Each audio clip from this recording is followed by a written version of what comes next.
आप देख रहे हैं जीके टीवी न्यूज़ में आपके साथ गुलफाम इदरीसी। नज़र डालते हैं खबरों की ओर।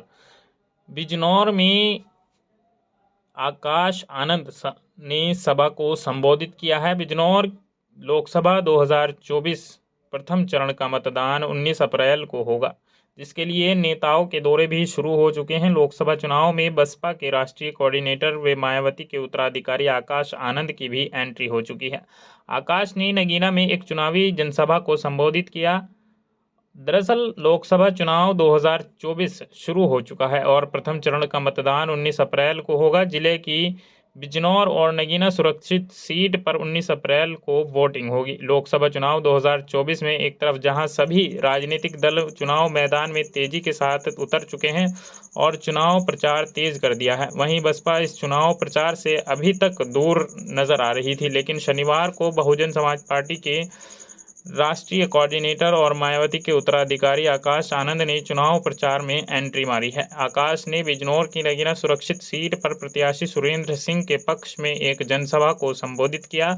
आकाश ने चुनाव प्रचार की शुरुआत नगीना से इसलिए की, बिजनौर मायावती का गढ़ माना जाता है। मायावती सबसे पहले 1989 में बिजनौर से ही सांसद बनी थी और लोकसभा 2019 के चुनाव में मोदी लहर के बाद भी जिले की दोनों सीटों पर बसपा का कब्जा था। आपसे एक सीधी बात कहना चाहूंगा। आज मुझे पहली बार यहाँ उत्तर प्रदेश में अपनों के बीच बात रखने का मौका मिल रहा है, तो मैं अपने लोगों से अपने घर की तरह खुल के एक बात कहना चाहूंगा और बुरा ना मानिएगा कि ये थोड़ी सी बात शायद चुभ जाए। साथियों, आप सब जानते हैं कि बीएसपी के कार्यकर्ताओं को भटकाने के लिए, डीमोरलाइज करने के लिए विपक्षी पार्टियां कितने किस किस्म के हथकंडे अपनाती हैं। एक सबसे आसान और सबसे ज्यादा परेशान करने वाला हथकंडा जो मैंने पर्सनली बहुत बारी सुना और महसूस किया है कि हमारे भोले भाले कार्यकर्ता को ये अफवाह फैलाते हैं, उनके बीच में ये अफवाह फैलाते हैं कि जी हाथी इसलिए नहीं चल पा रहा पिछले कुछ सालों से क्योंकि वो किताब के बोझ से दब चुका है। साथियों, ये किताब का बोझ का जो आरोप हमारे कार्यकर्ताओं के बीच में, ये अफवाह जो हमारे कार्यकर्ताओं के बीच में फैलाई जा रही है, इसको आज मैं सीधे हाथ आप लोगों के बीच में रख के इसको क्लियर करना चाहता हूं। साथियों, पिछले कुछ हफ्तों से इलेक्टोरल बॉन्ड्स के बारे में न्यूज चल रही है। क्या आप लोगों ने इलेक्टोरल बॉन्ड्स के बारे में खबर सुनी? आप लोगों ने खबर सुनी? अगर जिसने नहीं सुनी, आज मैं कुछ इंपॉर्टेंट पॉइंट्स उसके बारे में आपके सामने रखता हूं। ये हमारे किताब के जो अफवाह फैलाने वाले विपक्षी लोग हैं उनके लिए।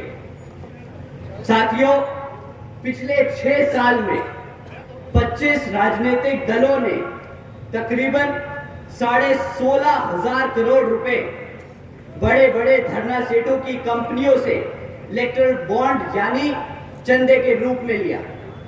साथियों, इन 25 राजनीतिक दलों में बीजेपी से लेके समाजवादी पार्टी तक सबका नाम सिवाय एक के। क्या आप जानते हैं किस पार्टी का नाम इलेक्टोरल बॉन्ड्स के चिट्ठे में नहीं आया? बीएसपी। साथियों, आपकी बीएसपी सही कहा। आज सभा का आयोजन किया गया था, क्या बोला? आज सभा का आयोजन हुआ। हमारी पार्टी बहुजन समाज पार्टी की राष्ट्रीय कोऑर्डिनेटर माननीय आकाश आनंद जी आए और बहुत सारे नेतागण भी आए, सभी लोग शामिल हुए और बहुत अच्छा प्रोग्राम रहा, बहुत भव्य रहा और बहुत सफल रहा। और नगीने से आवाज़ उठी थी, सच में बहुत अच्छे से बहन जी के सपोर्ट में सब लोग आए थे, जोश भरा हुआ था लोगों में। और हमारी से युवा पीढ़ी है वो उसके अंदर जोश भरा है यहाँ आ जाने से, तो बहुत अच्छा प्रोग्राम रहा है यहाँ पे। जो आपके प्रत्याशी हैं नगीना लोकसभा से, यदि वो सांसद बन जाते तो क्या उनके लिए कोई संदेश दे के गए हैं क्या? वो यही कह के गए कि सब लोग ये बोल रहे हैं कि प्रत्याशी कमज़ोर है। प्रत्याशी कोई कमज़ोर नहीं है। ये सिर्फ वो यही संदेश देगी कि अगर बदलाव होगा ना तो यही प्रत्याशी जीतेंगे जो इस लोकसभा में बदलाव लेके आएंगे।